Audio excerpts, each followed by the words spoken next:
नमस्कार दोस्तों, एक बार फिर से स्वागत है आपका आपके अपने YouTube चैनल उत्तराखंड एग्जाम गुरु में। उत्तराखंड एग्जाम गुरु में आज हम बात करेंगे असिस्टेंट अकाउंटेंट परीक्षा 2022 यानी कि सहायक लेखाकार परीक्षा, जो कि यूके पीएससी ने आयोजित की थी, उसके संबंध में बड़ा अपडेट है। देखिए अपडेट क्या है। 16 अगस्त की ये विज्ञप्ति है और आज ये अपडेट हुआ है। तो इसके संबंध में आप देखेंगे कि इसका जो पेपर हुआ था उसके क्रम में 15 जून को रिजल्ट जो है घोषित किया गया। रिजल्ट के बाद 27 जून 2023 से 10 जुलाई 2023 तक आप लोगों का अभिलेख सत्यापन किया गया।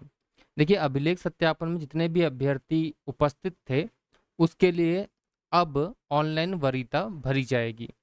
तो विभागवार ऑनलाइन वरीयता इसमें भरी जाएगी कि कौन किस विभाग में जाना चाहता है, जिसके लिए 18 अगस्त से 11 सितंबर तक ऑनलाइन लिंक जो है आयोग की ऑफिशियल वेबसाइट पर उपलब्ध कराया जाएगा।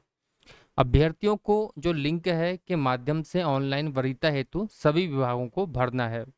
वरीयता भरने के पश्चात किसी भी दशा में ऑनलाइन वरीयता परिवर्तन का अनुरोध जो है स्वीकार्य नहीं होगा। अतः अभ्यर्थी वरीयता भरने से पूर्व आयोग की वेबसाइट पर उपलब्ध प्रश्नगत परीक्षा के विज्ञापन व शुद्धि पत्रों का अवलोकन अवश्य कर लें। देखिए कुछ इंपॉर्टेंट बातें जो है टाइपिंग से संबंधित हैं उसको भी आप देखेंगे इस वीडियो में।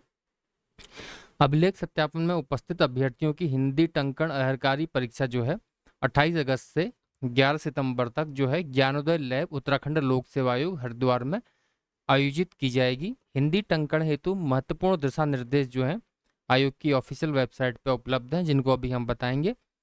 अभ्यर्थी उक्त टंकण के प्रवेश पत्र जो है 18 अगस्त से आयोग की वेबसाइट से डाउनलोड कर सकते हैं और अलग से किसी को भी एडमिट कार्ड या प्रवेश पत्र नहीं दिया जाएगा।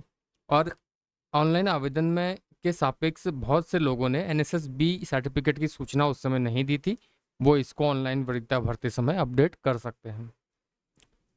और एक चीज और है, यदि किसी अभ्यर्थी द्वारा अभिलेख सत्यापन के समय आयोग कार्यालय में जमा किए गए अभिलेख प्रश्नगत परीक्षा के संगत सेवा नियमावली तदनुसार विज्ञापन में उल्लिखित जो शर्तानुसार सम्यक नहीं पाए जाएंगे, उनको टंकण में सफल होने के बाद भी प्रश्नगत चयन प्रक्रिया में विचारित नहीं किया जाएगा। यानी कि जिसने फॉल्स डॉक्यूमेंट दिए होंगे पहले और आगे किसी भी लेवल पे अगर वो सफल होता है तो उसको फेल कर दिया जाएगा। अब देखिए जो टंकण है उसके लिए जो नियम है वो क्या है।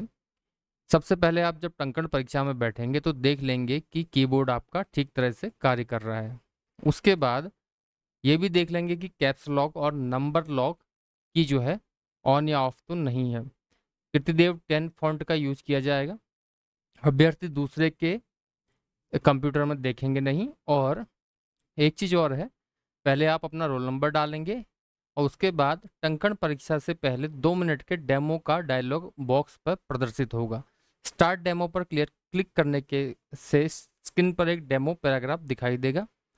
नेक्स्ट पर क्लिक करके टंकण करना है। डेमो में टंकित विषय वस्तु को संज्ञान में नहीं लिया जाएगा। 2 मिनट का डेमो होगा। डेमो जो होगा आपको ट्रायल के लिए होगा कि कैसे आपको टाइपिंग करनी है सॉफ्टवेयर पर, और डेमो को कोई भी अंक नहीं दिए जाएंगे। बाकी टंकण परीक्षा में 4000 की डिप्रेशन पर आवर की गति के मापन के लिए 10 मिनट में न्यूनतम 667 की डिप्रेशन की परीक्षा ली जाएगी। उक्त परीक्षा में 5 त्रुटियों में छूट का प्रावधान है, जो कि हिंदी टंकण में न्यूनतम 667 की डिप्रेशन टंकित करने के पश्चात ही लागू किया जाएगा। जो इस प्रकार है, कुल टंकित किए गए की डिप्रेशन में 5% की छूट दी जाएगी अथवा उन्हें संज्ञान में नहीं लिया जाएगा।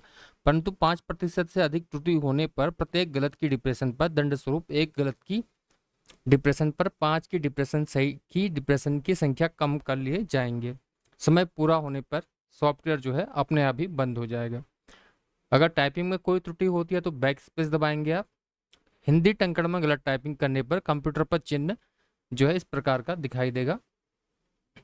इसको आप बैक स्पेस से ठीक कर सकते हैं और अगला अक्षर सही टाइप कर आगे बढ़ सकते हैं। इसी प्रकार कोई शब्द यदि आप पंक्ति छोड़ने पर भी कंप्यूटर द्वारा उक्त चिन्ह ही टाइप किया जाएगा। इसलिए टाइप करने में सावधानी आवश्यक है। और कुछ की कॉम्बिनेशन दिए गए हैं, आप देख सकते हैं Ctrl+4 और Alt F4, control escape, control Alt delete, Alt space, Alt escape, start window की फंक्शन की राइट क्लिक, इन कीज को आपको नहीं दबाना है, यह आपको ध्यान में रखना है। और कोई ऐसी वर्जित क्यू को आप दबाते हैं तो इसके लिए आप पर कार्रवाई की जा सकती है, तो इसका आप ध्यान रखेंगे। परीक्षा केंद्र पर मोबाइल फ़ोन, पेजर और कुछ आपको लाना नहीं है। तो असिस्टेंट अकाउंटेंट जितने भी परीक्षार्थी परीक्षा दे रहे हैं, अगर उनका कोई क्वारी है तो आप हमारे टेलीग्राम चैनल पर जुड़ के सीधे आप मैसेज कर सकते हैं या डिस्क्रिप्शन में कमेंट कर सकते हैं, और दोनों का लिंक जो है आपको डिस्क्रिप्शन में मिल जाएगा, और कमेंट में आप अपनी क्वारी को पूछ भी सकते हैं। फिलहाल इस वीडियो में इतना ही। बहुत बहुत धन्यवाद और आपको अग्रिम शुभकामनाएं इस टाइपिंग टेस्ट के लिए।